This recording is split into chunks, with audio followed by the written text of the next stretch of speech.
My name is Mary Whitmore, 36 years old, currently living in Austin, Texas. Today is the Whitmore family's annual gathering, an event where anyone not wearing a Rolex or carrying a Hermes bag is glanced at like they just crawled out of a basement. I've grown far too familiar with that feeling. Every year, they meet at my uncle's estate in the Dallas suburbs, where Porsches, Mercedes-AMGs, and BMW M8s line the marble-tiled driveway. I quietly parked my over 8-year-old Subaru Forester at the end of the street, far from the judging eyes. I entered the foyer in a navy blue blazer I had bought during an end-of-season sale at an outlet store, brandless, unremarkable. As expected, the first eyes that landed on me belonged to Olivia, my cousin, 3 years older, who lives off her husband's credit cards, but always speaks as if she runs a multinational corporation. "Oh, Mary, still sticking to that, minimalist style," Olivia said, her eyes sweeping over my flats like she was spotting a clearance rack reject. I smiled, but didn't respond. Not worth the burden. Across the room, my uncle, Mr. Paul Whitmore, stood with a champagne glass in hand, laughing loudly with a group of oil investors from Houston. He was once my father's closest friend until a car crash took both my parents away.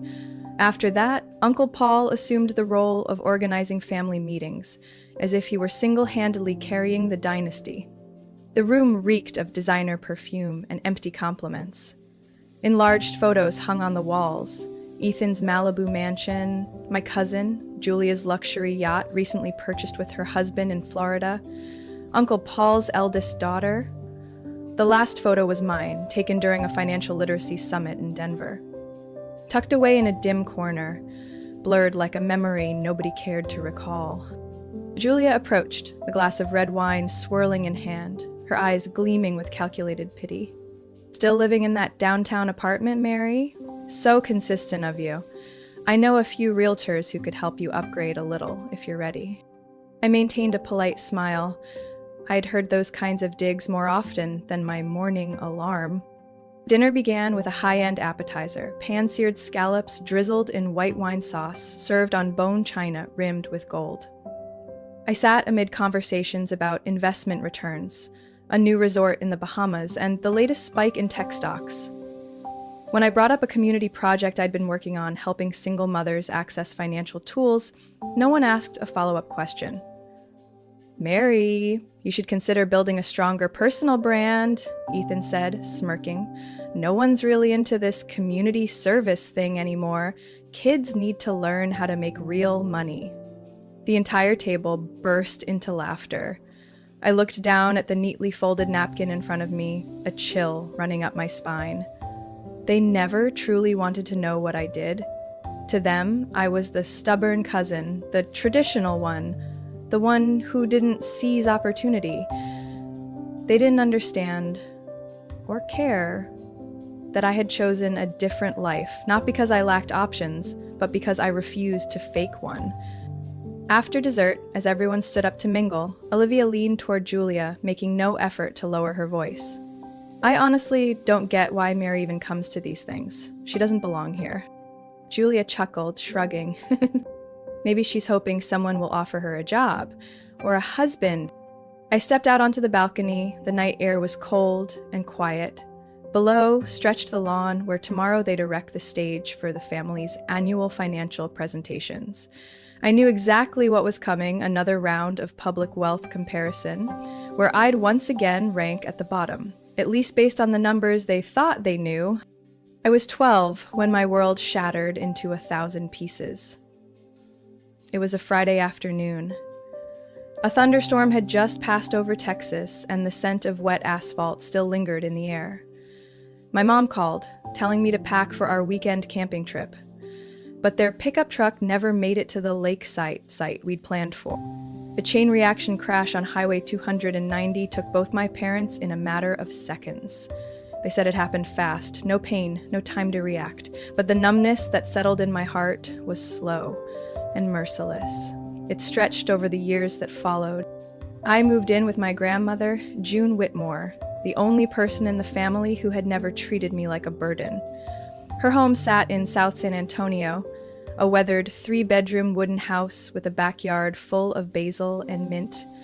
There were no luxury cars, no curved screen TVs on the wall, but it held something I'd never seen at Uncle Paul's mansion or Aunt Olivia's condo: peace. Grandma June wasn't the type to say, "I love you," every night, but she showed it in the way she folded my clothes neatly, left her job at the bookstore anytime I had a fever, and always saved me the window seat when we read the morning paper together. But what made her special wasn't just her kindness. It was her razor-sharp mind and no-nonsense approach to money that no other Whitmore had inherited. She was the first person to teach me how to check a credit report, read a balance sheet, and understand the difference between being rich and being sustainably wealthy. "Don't be fooled by shiny surfaces," she said when I asked why she still drove her 1999 Ford Taurus. "Truly wealthy people don't need anyone to know they're wealthy." On Saturday nights, while kids my age watched superhero movies or played video games, I sat on the cold wooden floor with her, highlighting property price charts from black and white financial newsletters. She gave me a little notebook for investment tracking.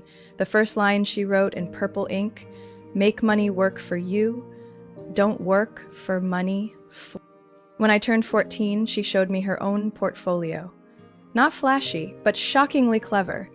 A series of modest properties scattered around recovering neighborhoods, bought low, rented steadily, all under LLCs that no one knew were run by a silver-haired lady. At 15, she let me invest a small amount, $200 I had saved from weekend bake sales, into a mutual fund she helped me pick. I had to track its monthly movements, report on it, and write reflections on market trends. Back then, I didn't understand why she took that little money so seriously. Only later did I realize she wasn't teaching me how to get rich. She was teaching me how to live without depending on anyone's approval. Each summer, while my cousins vacationed in Europe or Hawaii, Grandma took me to abandoned property auctions. We drove through scorching heat, sat for hours in courtrooms, took notes, and analyzed risks. No one in the family knew. If they had, they would have laughed. "Mary's pretending to be an investor with high school savings?" A few months before she passed, Grandma called me into her room and handed me a bundle of documents tied with a faded indigo ribbon. Inside were the legal records for a small parcel of land in the East Terrace neighborhood, an area just starting to draw interest from developers. "Mary," she said, her eyes cloudy from heart failure, "keep this as your first foundation. As for the rest, I trust you'll know how to build it." After she died, I didn't return to the family estate for years. They held a funeral, but didn't let me speak. Uncle Paul called Grandma June a good woman, but too frugal. That line made me leave the cemetery earlier than planned. I used the little money she left me, plus scholarships, to study finance, but the real lessons, I had already mastered those before I turned 18. I once believed that graduating college and landing a stable job would make family gatherings more bearable. I was wrong. Completely wrong. In the Whitmore clan, no one cared about degrees unless they came with a photo captioned, "New home in Scottsdale," or "Swiss vacation on private jet." Every reunion felt like a material status showcase, where the loudest, flashiest, and most extravagant person always sat at the head of the table. Uncle Paul, the center of every conversation, had an annoying habit casually asking about everyone's income under the guise of concern. "So Mary, how's that public finance work going? Decent salary?" he asked, feigning surprise as if still confused why I hadn't jumped into venture capital like his son. I just smiled. I was used to it. Aunt Cheryl, his younger sister, always arrived flaunting a new handbag worth more than the average monthly rent in Austin. Last week, she closed a deal on a penthouse in Miami Beach. No one asked about the mortgage attached to it, just oohed and awed over infinity pool photos and iPad-controlled glass doors. Then there was Julia, Uncle Paul's eldest daughter, now an investment partner in a startup likely bankrolled more by parental money than merit. She recently bragged about buying a Franck Muller watch with her quarterly bonus, though I knew for a fact she was paying off credit card debt at an interest rate close to 22%. That dinner, the whole table buzzed about an upcoming yacht show in Naples. Ethan, my cousin, freshly divorced for the second time, beamed as he spoke about the new Mercedes G-Class he'd bought to rebalance emotionally post-breakup. Gotta reward yourself, right, Mary? Life's not all about pinching pennies, he laughed, turning to me. Oh, wait, you're probably not into that luxury stuff. I calmly set down my fork and knife. I didn't need to respond. Olivia cut in, as usual, with a voice sharp as a razor. I heard someone's been buying property in up-and-coming suburbs. Cheap now, but with long-term growth potential. Didn't you mention a place called Round Rock? All eyes turned toward me, some curious, others condescending. What they didn't know was that I quietly owned 3 apartment complexes in that area through anonymous LLCs and brought in more rent each month than Julia's entire salary. But I simply smiled, sipped my water, and replied, "Well, I'm not great at predicting the future with yachts or Swiss watches, just trying to do something sustainable." The dinner rolled on with half laughs and sidelong glances. I was long familiar with how they measured a person's worth through golf club memberships and platinum credit card fees. But here's what they didn't know. I never played by their rules. I didn't need Instagram posts to prove I was doing fine. I didn't need a Tesla badge to hear, "Wow, classy," at the gas station. I didn't need their understanding. I just needed the right moment to show them. And that moment was coming very soon. While they fussed over which shade of Italian marble to install in the 4th kitchen of their vacation homes, I had just closed a deal to buy the very building where 3 of them lived, under the name Everlyn Properties, LLC, with no paper trail linking it to Mary Whitmore. Every month, their rent payments were wired to an account they believed belonged to an out-of-state investment fund. None of them had a clue that the person they called Simple Mary, Conservative Mary, or Mary who can't keep up with the times, held the keys to the roof over their heads.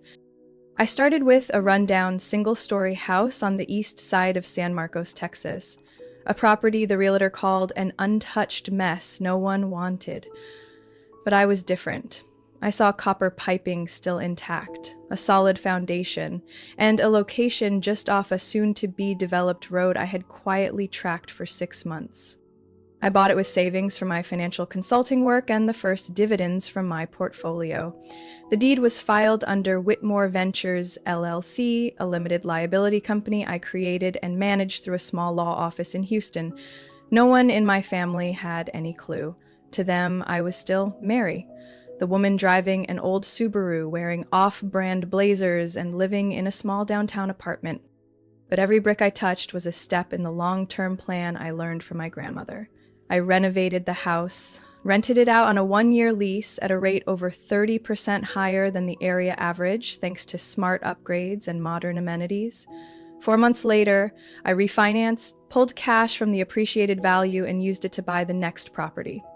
I repeated that cycle for 6 years. No one saw me do it. There were no Facebook photos holding new house keys, no grand openings. I worked quietly, buying homes, small buildings, and eventually expanding into commercial properties. Sometimes I used as many as 4 separate companies to protect my identity, all designed to keep Mary Whitmore out of public records. As of now, I own a total of 15 properties, including 9 small rental units spread across Round Rock, Pflugerville, and North Austin. 3 commercial complexes, one of which is a Class B office building on Lamar Boulevard, and most notably, a 5-story apartment building called the Dawson, where 3 of my family members currently live: Ethan, Julia, and Olivia with her husband. That building came from a deal most major investors passed on. The former owner needed a quick sale due to a divorce settlement. I approached it through Everlyn Properties, LLC, a subsidiary I created for handling sensitive acquisitions. The entire process closed in 3 weeks. Quiet, clean, unnoticed. Right after taking ownership, I upgraded the security system, installed electronic key access at all entry points, and added a guest check-in policy via app. Though I kept rent slightly below market rates to avoid suspicion, I started receiving tenant feedback, including from Julia, complaining that the new management's a bit much. Ethan called me the week after that family dinner, annoyed. Mary, do you know who's managing the Dawson now? They changed the rules. Now you have to register overnight guests 3 days in advance. It's ridiculous. I kept typing out my quarterly earnings sheet as I listened, smiling softly. Maybe the new owner just wants to keep things secure. Who knows? It might even raise the building's value. He scoffed. If I knew who owned it, I'd call them directly. This anonymous stuff, no one trusts that. I said nothing. I didn't need their trust. I needed their rent on time. A week later, I got an email from the third-party property management firm. Several residents, including Julia, have requested a meeting with the property owner regarding the new security policy. I declined. My schedule was full. I replied with one short paragraph. Current policies are in place to protect the asset and the safety of all residents. Any requests will be recorded through the official management portal. Ownership does not meet with residents directly. That's how I built my empire, invisible but solid, adjusting the lights in the room without ever stepping through the door. They still think I'm at the bottom in this family race. But the truth is, I'm not even in that race. I'm buying the track, and they're running on my field, one step at a time. The next morning after the family gathering, I woke up in the attic room of Cedar Hollow, the ancestral estate on the west side of Fredericksburg, once owned by my grandmother, June Whitmore. The room still looked exactly the same as it had when she was alive. Faded floral wallpaper, an arched window overlooking the Vineyard Hills, and the oak vanity where she used to brush her hair every morning. For me, this was where all good memories began. I hadn't even left the bed when an email from Uncle Paul's assistant, the unofficial spokesperson for the Whitmore family, sent a chill down my spine. Dear family members, as scheduled for this afternoon's family meeting, Mr. Paul will present a formal proposal to sell the Cedar Hollow estate to restructure the family's dormant assets. Please note that a vote will be held immediately after the presentation. Regards. I clenched the phone in my hand. Restructure dormant assets? In plain English, sell off the only home that still carried my grandmother's soul just to split the cash. That morning's breakfast was icy. I walked into the dining room with a black coffee in hand, just in time to hear Olivia brag about a $2.8 million offer from an out-of-state investor ready to buy land in Marble Falls, if the estate was taken care of this month. Cedar Hollow sits on prime development land in the hill country, Uncle Paul declared, like he was pitching a construction project instead of discussing the home our grandmother spent 3 years personally designing. I sat next to Julia. She glanced at me with a half smile. You should support selling the house, Mary. After all, you don't even live here. I placed my coffee cup on the table and kept my voice calm. Not living here doesn't mean it doesn't belong to me. She raised an eyebrow, about to reply, but was cut off by Uncle Paul tapping his glass. That afternoon, the whole family gathered in the estate's main meeting room, the one with vaulted ceilings and stained glass windows, where my grandmother hosted her first Christmas after Grandpa passed. Now, it was where they planned to decide this house's fate. Uncle Paul stood at the head of the table, resting his hand on a brown leather-bound folder. I understand Cedar Hollow holds emotional value, but emotions shouldn't hinder progress. This area is rising in value. If we sell the estate, we could evenly split the profits. Roughly $12 million after taxes and legal fees. Murmurs spread across the table. Some nodded. Ethan exclaimed, "That's a win." Julia started asking when the money would be distributed. I raised my hand. What gives us the right to sell what Grandma built with her life? This isn't just property, it's a symbol. Uncle Paul raised his brows, not in surprise, but in disdain. Mary, you work in community outreach, right? Symbolic assets may sound poetic, but we're talking about tangible value. This is about numbers, not nostalgia. I swallowed the anger burning in my throat, not because of the words, but the tone. He had never believed I was qualified to speak on financial matters. Do you know Grandma left a clause in her will that Cedar Hollow could only be sold with unanimous agreement? He smirked. Gloss applied while she was alive, Mary. We can revise it now. The asset is frozen in value while the heirs need liquidity. You should understand that if you have any investment knowledge at all. I met his gaze. Then perhaps I should present some data. He paused, frowning. What data? I didn't answer. I stood up and pulled a USB from my pocket. Last night, I'd worked until nearly 3 a.m. preparing my presentation. I plugged it into the projector, and the screen lit up, showing a decade-long chart of hill country real estate values alongside a report on the cultural significance of heritage properties, assets that can't be priced in dollars alone. Frowns creased several faces. Julia looked confused. Ethan glanced toward Uncle Paul. Only one person smiled slightly. Jessica, my distant cousin and a lawyer, the only one who had never belittled me. Uncle Paul walked over to stand beside me. "What are you trying to prove with this?" I lifted my chin.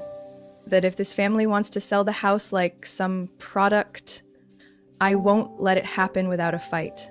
Some things can't be divided into shares. Some things belong to blood, not balance sheets. The room fell silent, and in that moment, I knew this battle was just beginning. But I was ready, not because I wanted to fight my family, but because I was finally strong enough not to let them erase everything my grandmother ever built. I thought the data presentation I worked on last night would at least slow them down. Maybe I was too naive. The meeting entered the open discussion phase after Uncle Paul wrapped up the Cedar Hollow sale proposal with one last line. "Everyone needs cash flow. We can't hold onto a house forever just because of feelings." I hadn't even opened my mouth before Ethan spoke up. "You know, Mary, we really admire your persistence, but maybe it's time to be a little more realistic. No one blames you for not quite keeping up with the family's pace." I turned to him. "But then, what do you mean?" He shrugged, completely unfazed. "I mean, the rest of us are out here investing, making returns, contributing to the family's assets. You're still driving that old Subaru and wearing off-brand clothes. We don't want you to keep stressing yourself out just to keep up appearances." Julia chimed in, her voice soft but laced with venom. "Exactly. You don't need to prove you're independent like that. We could set up a support fund. Just a small allowance for those who aren't quite financially self-sufficient yet." I couldn't believe what I was hearing. Uncle Paul clapped gently as if trying to ease the tension, but only made everything worse. "Actually a great idea. Let's call it the Family Stabilization Fund. It'll help members with special circumstances not worry about basics like housing, transportation, or party attire. Mary, what do you think?" The whole room turned to me. A few people tried hiding their smirks behind their hands. Olivia didn't even bother. She looked at me with a mix of pity and scorn, then leaned over to whisper something to her husband. I sat still, fingers gripping the edge of the table. Inside my head, a wave was rising, churning between rage and exhaustion. I had ignored the condescending looks. I had brushed off the sarcastic remarks for years. But this, sitting there while they calmly discussed creating a relief fund for me, like I was some kind of failure leeching off the family, this crossed a line I didn't even know I had. I stood, slowly but not trembling. "Uncle Paul, if I understand correctly, you're suggesting the whole family pool money together so I don't suffer?" He nodded, with a face so serious it bordered on ridiculous. "Not charity, just temporary support. Everyone falls on hard times, Mary. You're just a little behind the curve. We're family, after all, right?" I looked around the table, and everyone here truly agrees with setting up that fund. Honestly, no one answered, but the thick silence said it all. Brad, my cousin, shrugged and muttered. Better than sitting through another yearly speech about community consulting from a company no one's heard of. Might as well give real help instead of moral lectures. That was when I caught the look in Jessica's eyes, the only one in the room who'd ever stood up for me. She looked torn, like she wanted to stop this but knew it had gone too far. I nodded. "Thank you, the fund sounds generous, but I'll have to decline." Olivia scoffed. "You should think this through. You don't have anything left to prove. We get it. You're strong, but no need to keep suffering just for pride's sake." I smiled, a smile with no more tolerance behind it. Pride? No, Olivia. That's called dignity. And maybe it's finally time I show everyone here why I've never needed a single dollar from that pity fund. I walked back to my chair, pulled my brown leather bag onto the table, unzipped it, and took out a document folder, neatly organized, sealed in a leather binder. It wasn't time yet, but they had just chosen the quickest way to unmask themselves. I looked at each of them one by one and spoke in a voice as calm as if I were reading the weather report. Before we go any further with talk of dividing proceeds from the estate, maybe it's worth asking who actually owns the apartment complex three of you currently live in. No one spoke. No one laughed. I turned the first page. The company seal stood crisp and clear. Everlyn Holdings, LLC, legal owner of the Dawson residences. And I, Mary Whitmore, was the sole signatory on every document. I placed the stack of documents on the ebony table in the center of the room, the soft thud silencing every conversation. For the past 10 years, I've been seen as a burden, someone falling behind. Today, I think it's time we all reconsider our definition of value. I opened the file and pulled out a summary of personal assets. On the top, Elizabeth Trust Holdings under Whitmore Private Family Office. I handed copies to Uncle Paul and the rest of the table. Their eyes still carried traces of amusement. Until 15 seconds in, not a single smile remained. My current personal net worth after consolidating all real estate, LLCs, investment funds, and reinvested profits since 2015 is $78 million. This includes 15 residential and commercial properties with steady cash flow, including the Dawson, where Ethan, Julia, and Olivia's family currently reside. Brad jumped up, nearly spilling his water glass. What? You own that building? No way. I nodded. Correct. Every renovation, every policy change, approved by me. For the past 3 years, every rent check has gone to the parent company, of which I hold 100% control. Julia's face lost all color. It's bet you don't have the right. I cut her off, placing another document on the table. This is the ownership certificate for 35% of Whitmore Heritage Group, the family company that manages all assets, including Cedar Hollow. Uncle Paul froze. That can't be. Most shares belong to my side of the family. You only inherited 2% from June in the old will. True, but you all forgot about those smaller shareholders who quietly sold off their shares over the past 7 years. And I, through 3 independent investment firms, bought every single one. I laid out notarized documents confirming the transfers. Shares once owned by distant cousins who had cashed out to invest in crypto or real estate in Florida. I was the buyer. No one had noticed. No one had seen me as a threat. As of this morning, after merging all holdings under Elizabeth Trust Holdings, I own 35%, enough to veto any strategic decisions, including the sale of Cedar Hollow. Silence. No arguments. I turned to Uncle Paul, the same man who once told me I lacked financial literacy. You said I couldn't separate emotion from real value. But if a woman can quietly buy up 35% of a company without anyone noticing, then who really lacks understanding here? The room was still. The only sound was the ceiling fan humming above. Uncle Paul slumped back in his chair. There was no contempt in his eyes anymore, only confusion, and, for the first time, caution. Olivia tried to salvage control. Mary, listen, we could work together. Maybe a joint plan, redevelop Cedar Hollow into a luxury resort, split the profits. I shook my head. No.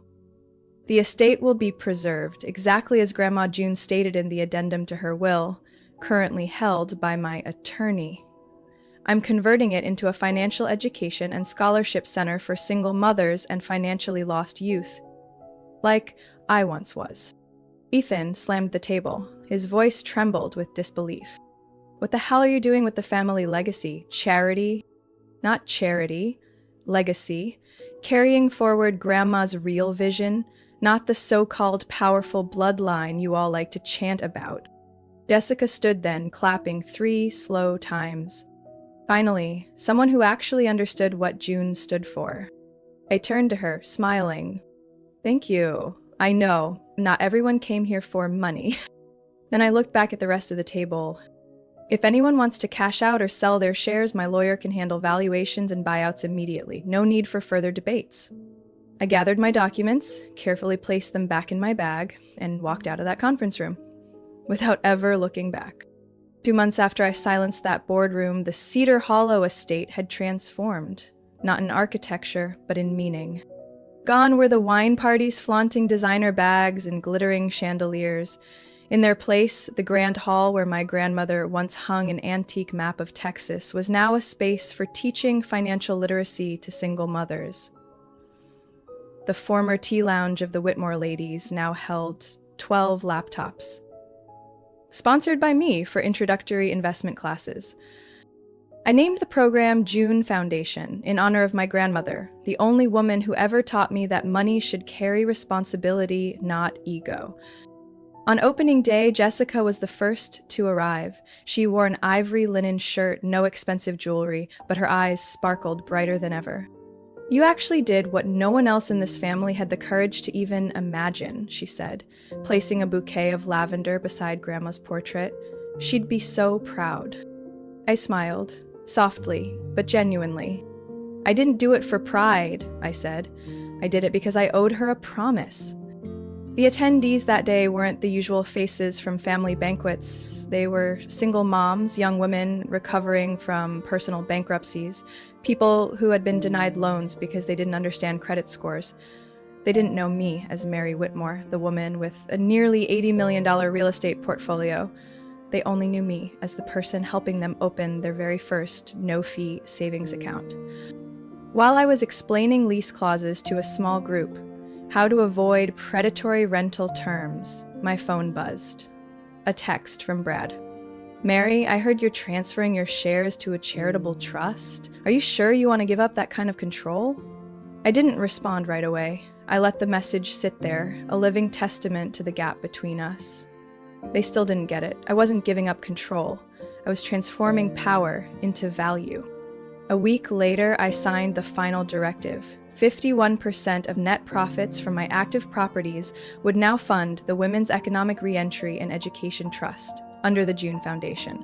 The Dawson, once a symbol of the disregard I'd endured for years, would now donate 20% of its quarterly profits to rental subsidies for low-income workers. Julia, Olivia, and Ethan now knew who the true owner was, and none dared ask for family discounts anymore. They moved out quietly when their leases ended.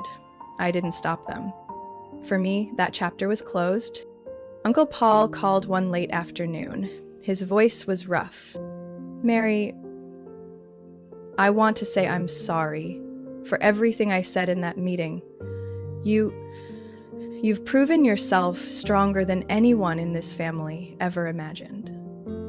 I was silent for a moment, then replied, "I don't need an apology, Uncle Paul. I just hope that next time a child in our family strays from the approved path, you won't extinguish their fire so quickly." He choked out. "Could I contribute to the foundation? I want to make up for some of my mistakes." I nodded, though he couldn't see it through the phone. "The foundation welcomes all contributions, but you understand, no one can buy control here." I hung up, then stepped into the backyard, where Grandma's rose garden still bloomed. The April wind brushed my cheek, fragrant with fresh earth and petals. I placed my hand on the stone wall engraved with a brass plaque. "Wealth isn't how much you have, it's what you do with what you have, June Whitmore." I read it again, silently. Then I smiled. I was no longer Mary, the different one. I was Mary, the one who protected our legacy, not with money, but with will. And finally, I understood. Wealth doesn't live in a bank account, it lives in how you make others feel like they matter. Mary's story is a powerful reminder that true wealth isn't about flashy displays, it's about building lasting value and using financial strength to lift others up. In real life, many quietly work in the shadows, overlooked for not showing off, yet they're the ones truly creating legacy. Recognition doesn't need to be begged for, it arrives the moment you stand up, live your values, and make meaningful change. What do you think about Mary's choice and how she redefined wealth? Share your thoughts in the comments below, and don't forget to follow the channel for more heartfelt stories about life and family.